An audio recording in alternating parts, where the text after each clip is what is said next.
we need it. Now we in the game. The 7-4 Tampa Bay Buccaneers are at home this week, taking on the 9-1 Kansas City Chiefs. And can you imagine the hype that would have surrounded this game if both of their games last week ended the way KC's did? To the end zone, wide open, touchdown. Unfortunately, though, Tom Brady was not able to match Patrick Mahomes' late-game heroics. Brady intercepted. Brady not only threw that game-ending pick, he struggled all night against one of the best passing defenses the league has to offer.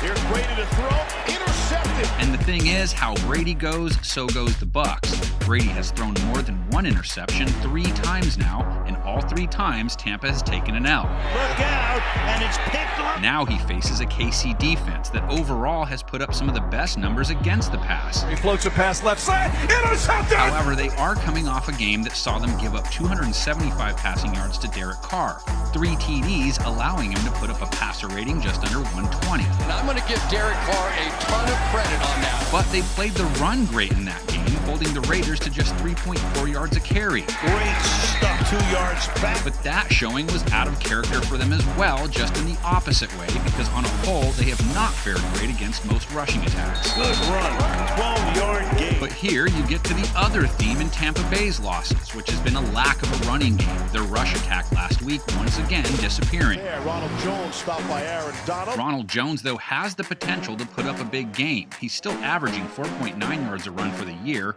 and he has 4 100-yard games under his belt. Good hole for Ronald Jones. In the end, though, Tampa has to be able to slow down Mahomes somehow, and very few teams have figured out how to do that. Pass left, Tyreek Hill, the touchdown machine! Mahomes is likely your lead MVP candidate once again, and the cast of characters he uses to move the ball remains the same.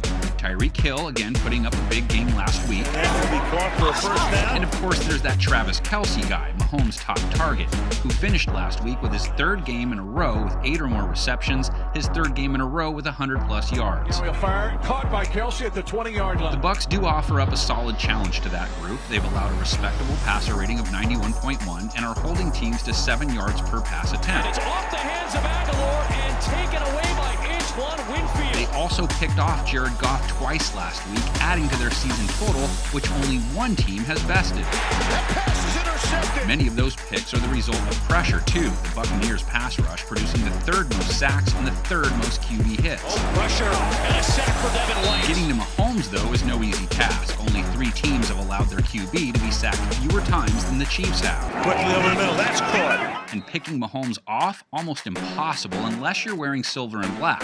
Mahomes has only thrown 2 interceptions this year, both to the Raiders. Throws, and it's going to be picked off at the 3-yard line. Can't overlook the KC run game. C.Edwards-Helaire continues to excel when he gets the ball. 4.9 a carry last week, 2 more scores.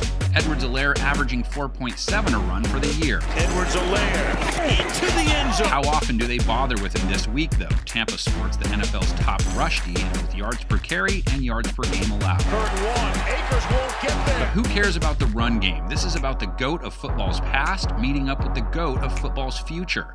Will this be a passing of the torch moment? That could be messy, though. How could a GOAT hold a torch, let alone pass it to another GOAT? They have hooves, for crying out loud. It seems like a fire waiting to happen. Anyway, which GOAT do you think comes out on top in this one? Put it in writing in the comments section, and while you do that, we will see who our panel believes will be crowned GOAT King this week. Under 4 to go. Brady has Godwin, who was wide open, and it's a touchdown. Toss here, Bell. Going to get to the end zone. Yes, he can. Touchdown.